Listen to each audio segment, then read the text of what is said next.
so let's get started. This is my company, Jahnke Consulting, and as Jen shared, I actually have been in this business going on 38 years, and I have sold long-term care insurance for many years. I share this story frequently when I give webinars because I think it's important for people to understand how I came about changing and transitioning to become a patient advocate. So now what I do is I help people file claims. About 15 years ago, my clients started filing claims, and I became a bit distressed as to the difficulties of them getting their benefits, in particular, not being able to find good caregivers, not understanding what kind of caregivers to get, or just not answering the questions properly. So what my company does now is we help families navigate through that entire process to make sure that they get their benefits paid. You're welcome to email me. There's my email address and my phone number. You can call my office. I have multiple staff members and they can get a message to me.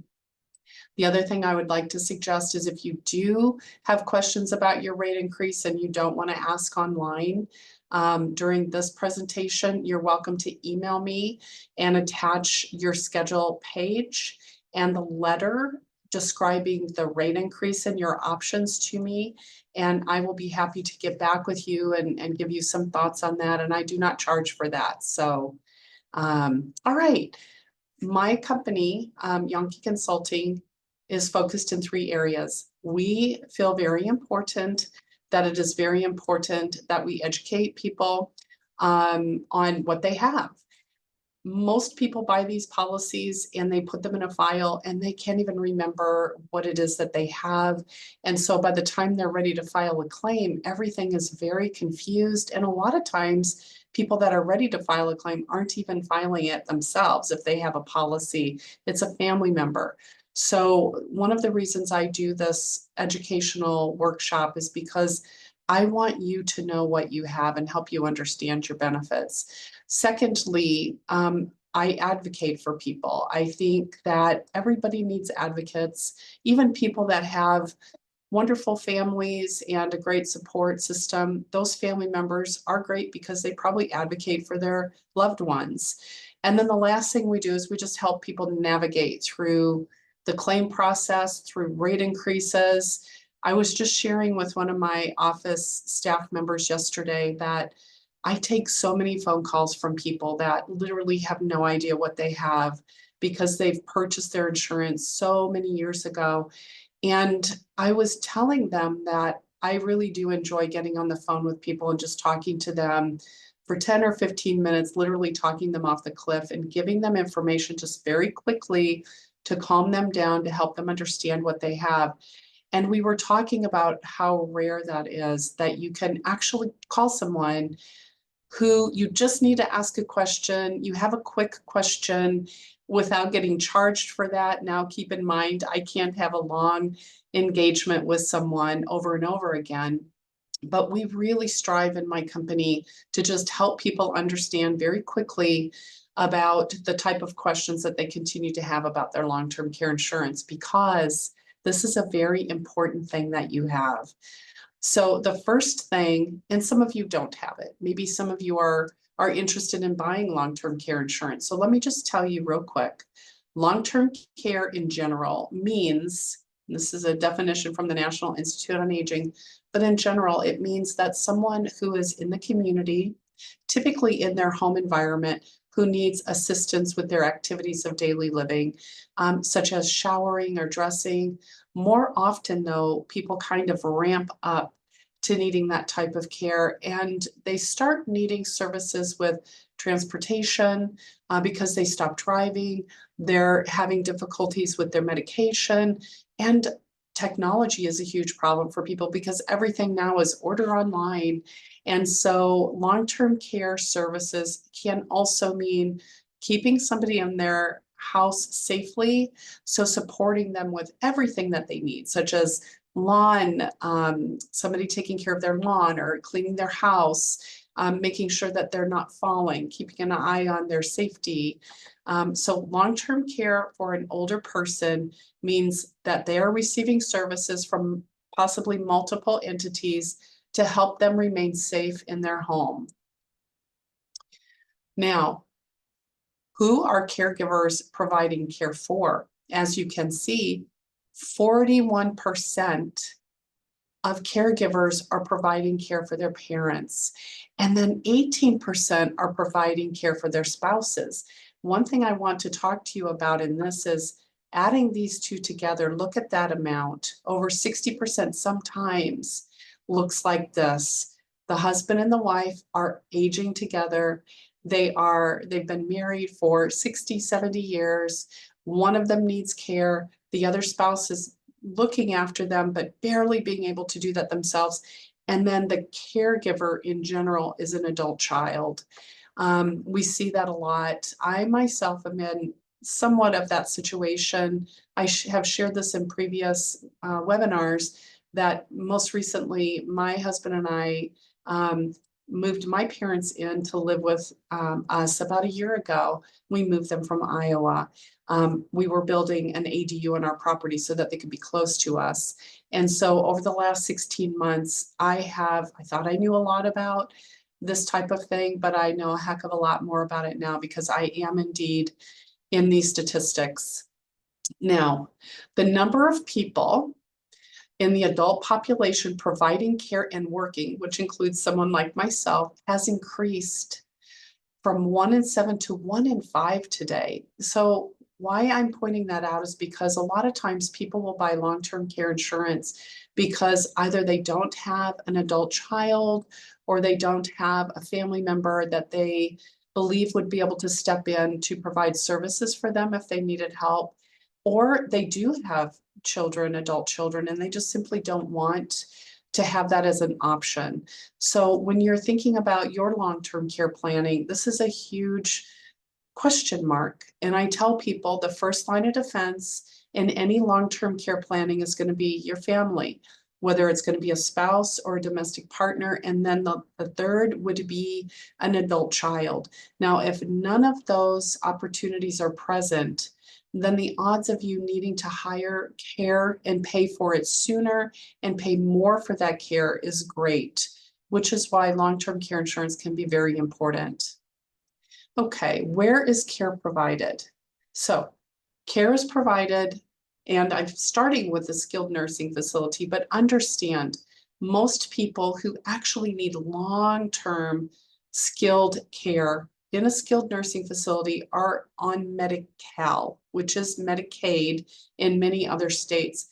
In general, however, skilled nursing care is generally for acute issues or rehabilitative, such as somebody recovering from multiple chronic care conditions, a broken hip, knee replacement, those types of things. Medicare will pay, and health insurance too, if you're not old enough to be on Medicare, will pay up to a certain amount, and generally up to about 100 days in a skilled nursing facility. But understand, in order for Medicare or your health insurance to pay in a skilled nursing facility at all, you have to come from a hospital stay of at least 3 days and then transfer to skilled nursing. And I'm telling you, one of the things that's so distressing that I'm seeing more and more are my clients that go to ER, stay in ER for an extended period of time, are never admitted into an inpatient status, and then are discharged home.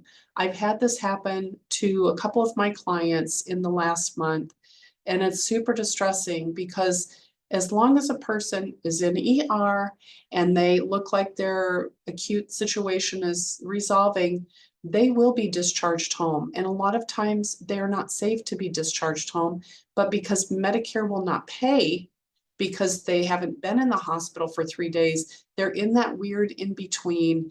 And that's when families have to step up or loved ones have to step up and say, okay, we need to provide assistance for my parent or my spouse because they're not going to a nursing home unless we're paying privately, and they're going to be discharged home. So in general, long-term care can be paid for in a nursing home, but less likely unless you're on Medi-Cal. Residential care is a facility such as Belmont Village, or many boarding care facilities, Sunrise, Ivy, some boarding care facilities, they're not big, I would say big box facilities, but they're smaller entities that might care for individuals up to maybe 10 people. They're smaller. So residential care are communities where people do receive assisted living. And also residential care also means dementia care. So for example, a dementia care facility might be a community like Active Care. These communities focus and specialize on, and Belmont Village as well, specialize in dementia care, memory care for people who have that diagnosis. One of the reasons I want to specifically mention residential care is because they are there's so many of them, and it's so hard for people to find the right one. Now, you have probably heard of an entity like a Place for Mom, for example, placement specialist. So one of the things that we do when we help people with their claim is we work with placement specialists that know our area very well and know what type of a community is going to be best to handle the acuity level of our clients. But one of the things I want to show you is here, right now, half of assisted living residents are at least 85 years old. And I would say that that's true for my clients that start out receiving care in their home. And then if they're a single person and they don't have a spouse to be there with them, or their care has become where it's on demand, meaning their care needs are on demand. They can't wait until somebody can drive to their home and show up to help them shower and dress. They need somebody with them all the time for their safety or because they have a dementia. So at least 50% are 85 years old. 70% are female. You will notice if you are ready to buy long-term care insurance and haven't done so yet, if you're a female, you're going to pay up to 60% more for that coverage because the odds of females using their long-term care insurance has increased. 30% of assisted living facilities are male. And check this out, and this is important. Medicare and typically Medicaid, Medi-Cal do not pay for care in assisted living facilities or dementia care. They do not. These are private pay facilities, and you'll see I'm going to be including prices in the next slide, so you'll be able to see how much this costs. But a lot of times individuals will just be so surprised to know that if they cannot pay privately and they're going to be needing Medi-Cal to pay their expenses, they generally cannot go to assisted living facilities. At that point, they must go to skilled nursing facilities. Now, home care. Home care is where most people want to stay, should stay if they can in the community. And there's all kinds of resources to help people stay in their home. 80% of all care, 80% is provided by family members and friends. And I don't know, and I didn't look into this because I just heard it in passing a couple weeks ago, that during this presidential election cycle, one of the candidates was talking about having long-term care paid for in the home. And it was just a passing thing. I didn't hear a whole lot about it other than people commenting and criticizing the fact that that's not going to happen.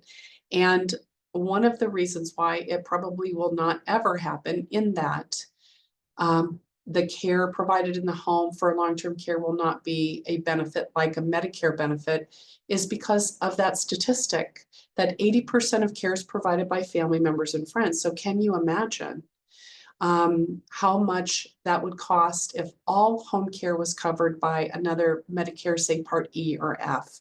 It would be prohibitively expensive. This type of care generally, again, is supportive care that is designed to help people with their activities of daily living. And I'm going to talk about that again in another slide.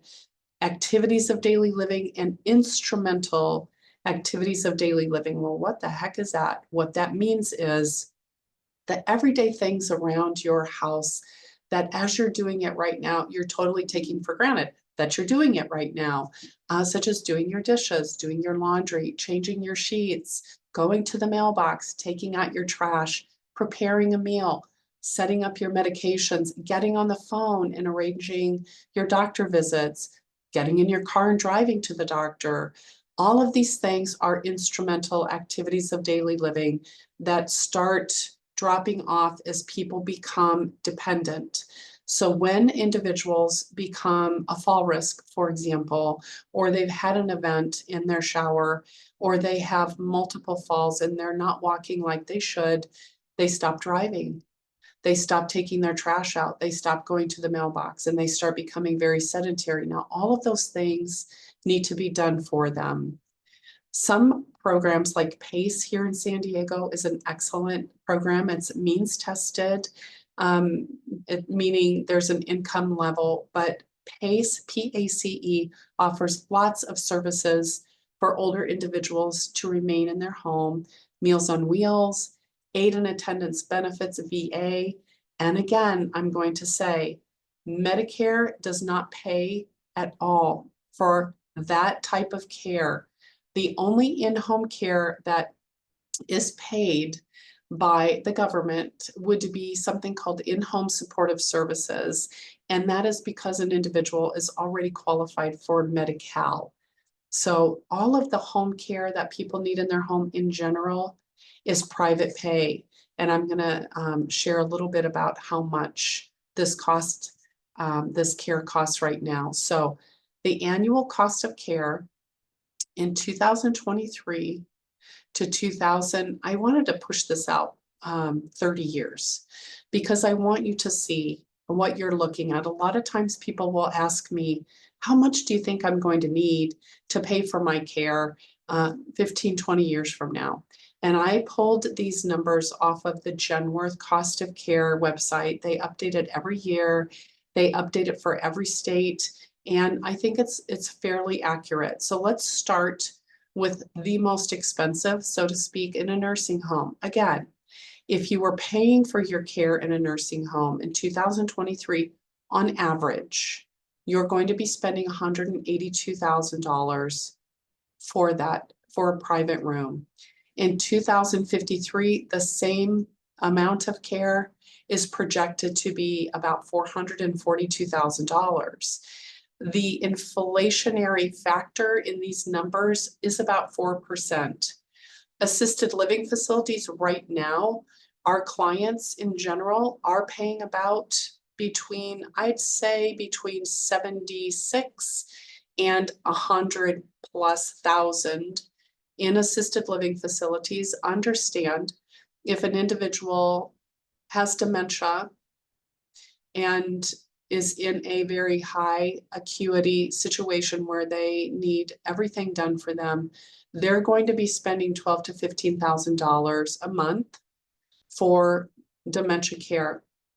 Now, one of the things that I want to speak about right now is, again, when people talk about how much money am I going to need to pay for care, it's all a personal matter. I have clients who their long-term care insurance is paying that room and board at, for example, Frederica Manor or Belmont Village or something similar. And because their policy is paying that room and board, they are then privately paying out of pocket to have an aide or to have somebody be there with their loved one because they're either a fall risk or they want extra enrichment.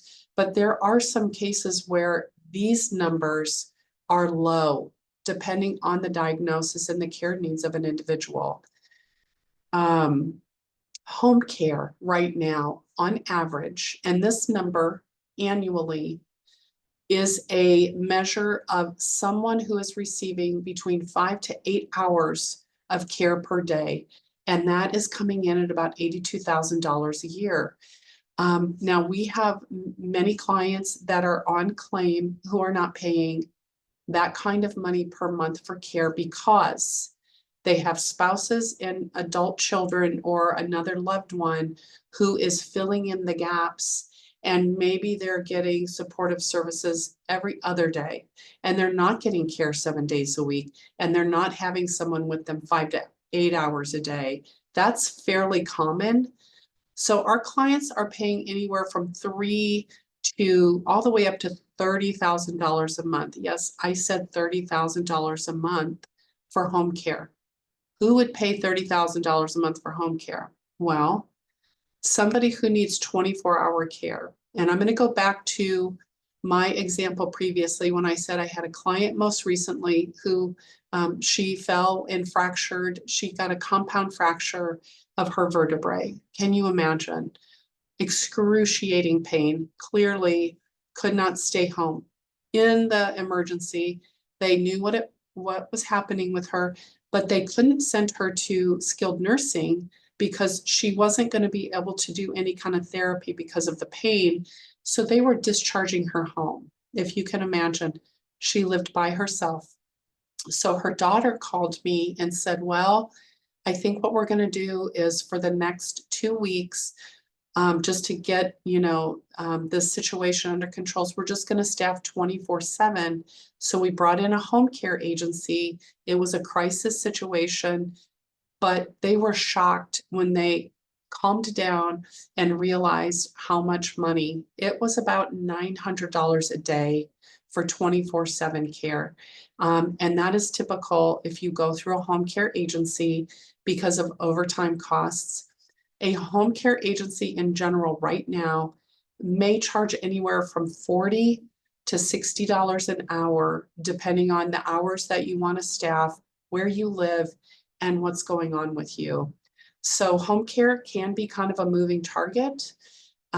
Also under home care, which I didn't talk about yet, is adult daycare. So I'm going to plug one of my favorite adult daycares. It's called the George G. Glenner Alzheimer's Family Care Centers. They have a community in Encinitas. They have one in Hillcrest, and they also have a community called Town Square in Chula Vista. And a loved one can go to one of these communities for a little over $100 a day for 8 hours and receive phenomenal support. And so adult daycare is a great option for families who are working and they can't afford to have in-home care, and they really want adult day as a better option. Take a little drink of my water. Okay, so long-term care. So that, what I was sharing with you is why people buy long-term care insurance. And now I'm gonna just kind of explain to you in general, your policy, if you have a policy or if you're thinking about buying a policy, most of you will be looking at, or most of you have what's called traditional long-term care. And if you think about it, it's just like a piggy bank. You put money in, which is your annual premium, and you pay into that piggy bank your whole life. And as you're experiencing, you can get a rate increase, and sometimes those rate increases are significant. But over time, this piggy bank or this savings account is growing, growing, growing, growing. So you may have started out with a policy that was going to pay $3,000 a month, and now it's grown to $8,000 a month, which is fantastic, the power of compounding, right? In general, how this works is you pay for your premium, and at the point at which you need long-term care, then your piggy bank will pay out for home care. It will pay out for assisted living. It will pay out for skilled nursing. So these policies are designed to follow you along the care continuum, which means that you might start off receiving care in your home and you may need more support, and that policy will just follow you. And that policy will pay out in an expense reimbursement way in general, so that you have submit and present an invoice to your insurance company, and your insurance company will pay you back into your bank account. And these piggy banks go down based on how much you're pulling out of the policy. Some of these savings accounts have no limit. Those are rare, but some people do have those. A lot of people have inflation riders like a 5% or a 3% or a 5% simple. And again, if you have questions about your individual policy, you're welcome to ask me about it. Some policies also have shared benefits, whereby if you're married, you and your spouse will share the benefits. Okay, so I'm going to go over this really quick. There are 4 things that you have to understand about your policy. If you have a policy right now, or if you're getting ready to buy a policy, 4 things. Number 1, how much is this policy going to pay you in the event that you need care in your home, in assisted living, or a skilled nursing facility? And you'll find this on your schedule page, which is usually right at the beginning of your policy. It'll say schedule of benefits or summary of benefits. If you're buying insurance, if you want to buy insurance, you'll see that on the proposal, what they're proposing. Now, how much you want to pick in a daily benefit or how much you have, you need to know that. A lot of times these companies will not send you updated values. So if you have no idea what your policy currently is worth, you should call the insurance company and tell them to send you a new schedule page so you can see where it's grown to. So what this means is these policies in general, let's pretend you want to purchase or you have $200 a day available to you.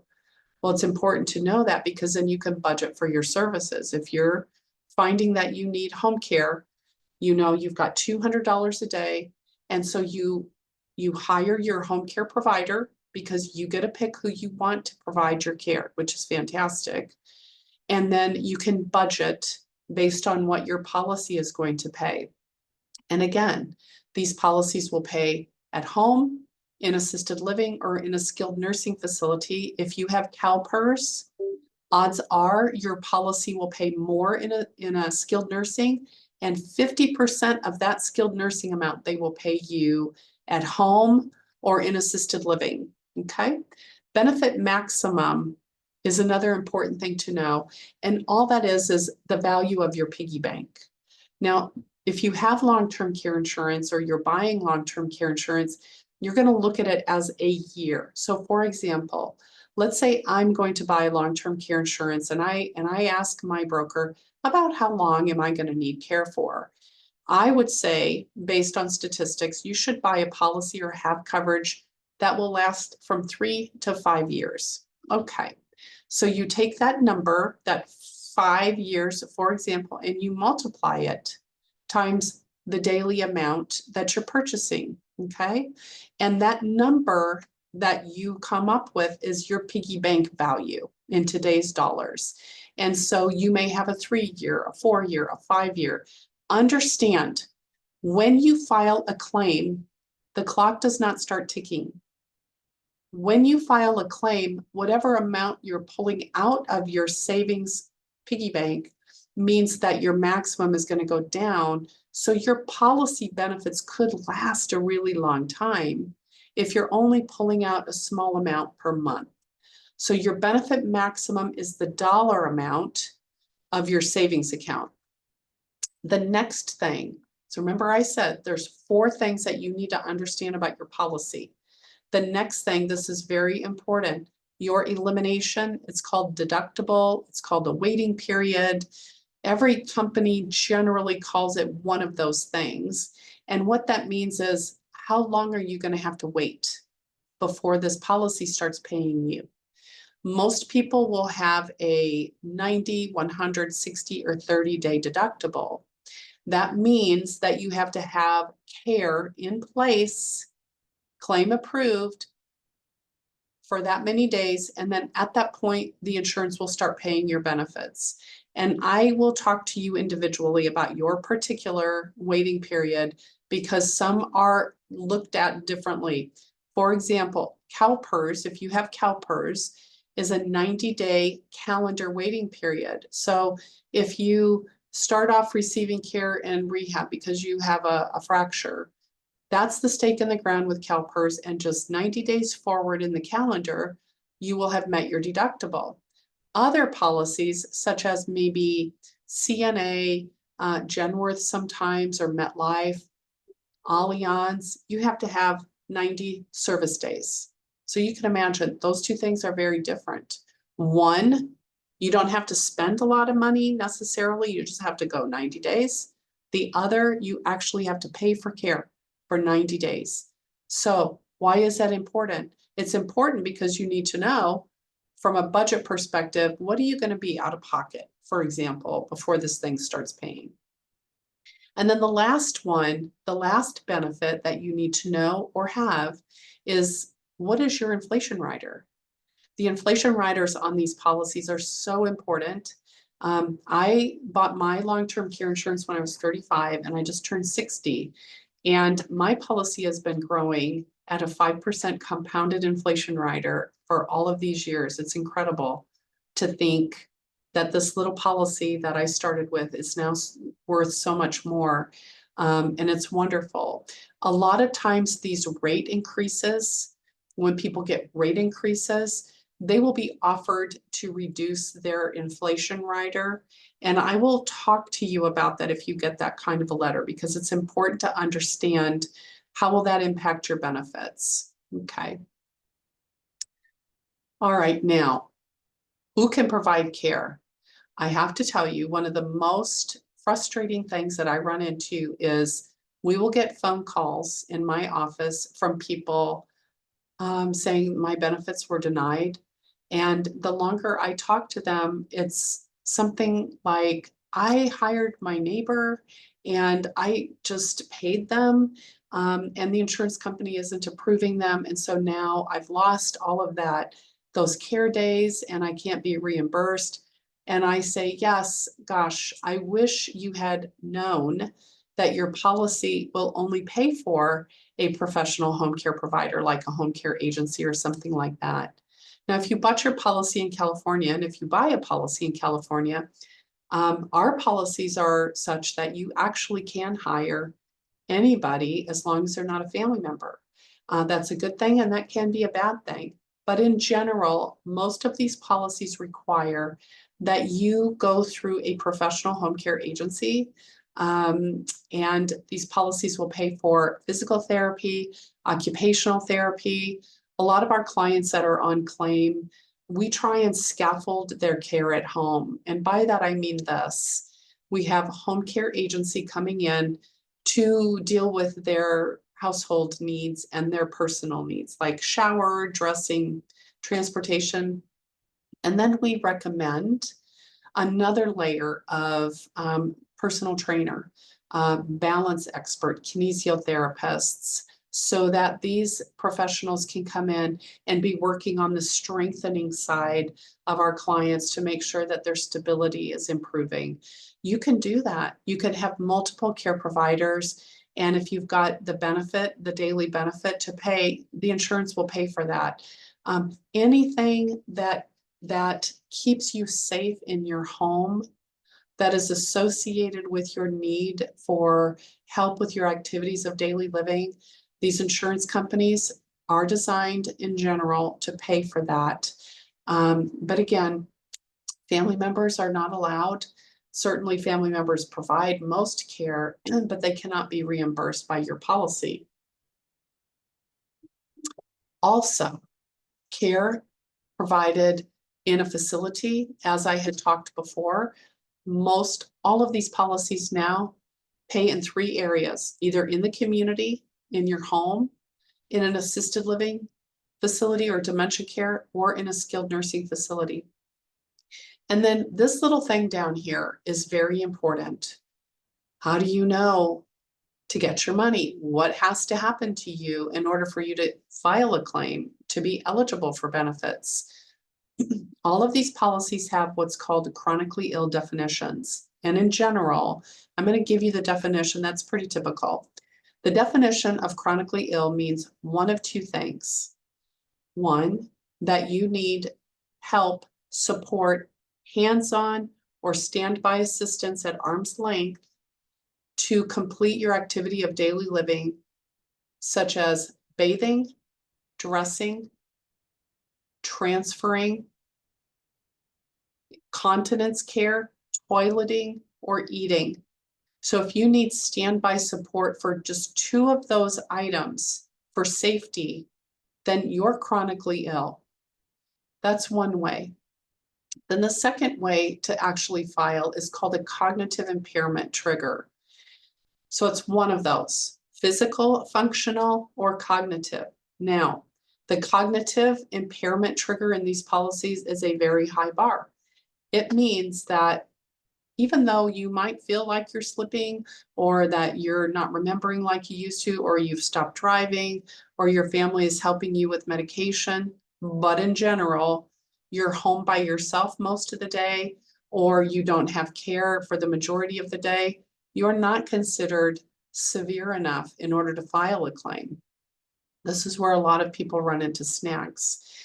Oftentimes, individuals with cognitive impairments progress, and they may want to file a claim early, but they're not quite at that point where they're severe enough because they don't have that support around them for their safety. And the insurance company will say, no, sorry, you're not bad enough. The next thing, excuse me,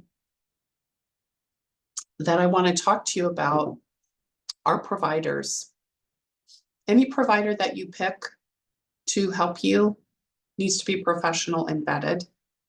I know that everybody has horror stories and they worry so much about something terrible happening.